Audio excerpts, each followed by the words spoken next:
دواء ربانيا استعمله الكثير وتزوجت البنات ببركة الله.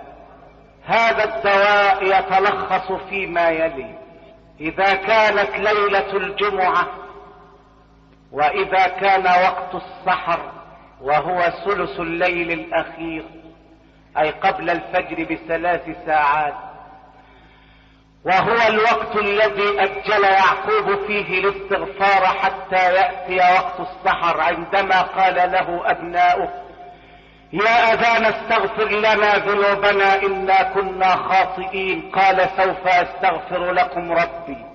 إنما قال سوف ولم يستغفر على الفور، لأنه أجل الاستغفار إلى ثلث الليل الأخير.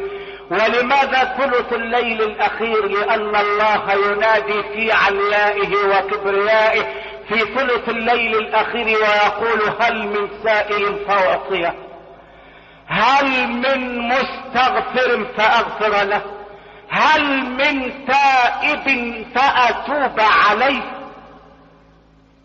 إذا كان ثلث الليل الأخير وفي ليلة الجمعة، الليلة السهراء التي يسمع النبي فيها الدعاء بنفسه، فقم وصل ركعتين بنية قضاء الحاجة. النية محلها القلب، واجعل نيتك قضاء حاجتك، وحاجتك هي أن يزوج الله بناتك بالصالحين.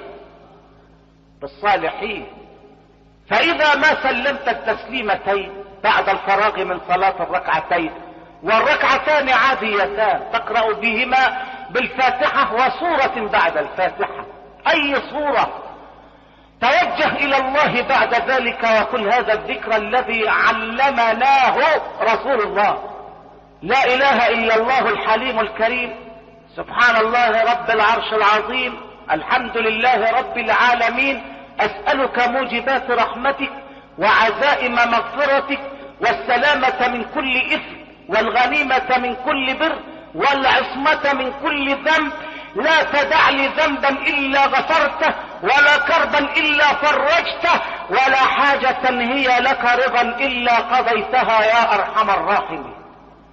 هذا دعاء رسول الله لقضاء الحاجة، فاقرأه ليقضي الله حاجتك. وهناك شيء آخر أو دواء آخر: إذا كانت ليلة الجمعة وأردت أن يعدل الله الحال لبناتك بالصالحين، فاقرأ سورة ألم نشرح لك صدرك 314 مرة. لماذا؟ بعدد المجاهدين يوم بدر مع رسول الله. وكلما قرأتها 10 مرات فقل: اللهم اشرح صدر أولاد آدم وبنات حواء، اللهم اشرح صدر أولاد آدم وبنات حواء.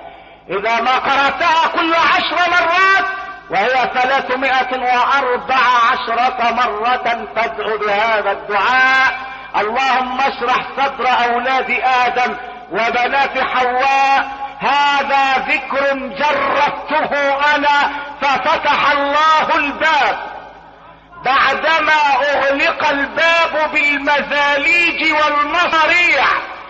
فاستعملوا هذا الدعاء واستعملوا هذا الدواء، ففيه الغذاء والشفاء، لأنه من الملك صاحب العظمة والكبرياء. أكثروا من الصلاة والسلام على سيدي وحبيبي ونور قلبي محمد طب القلوب.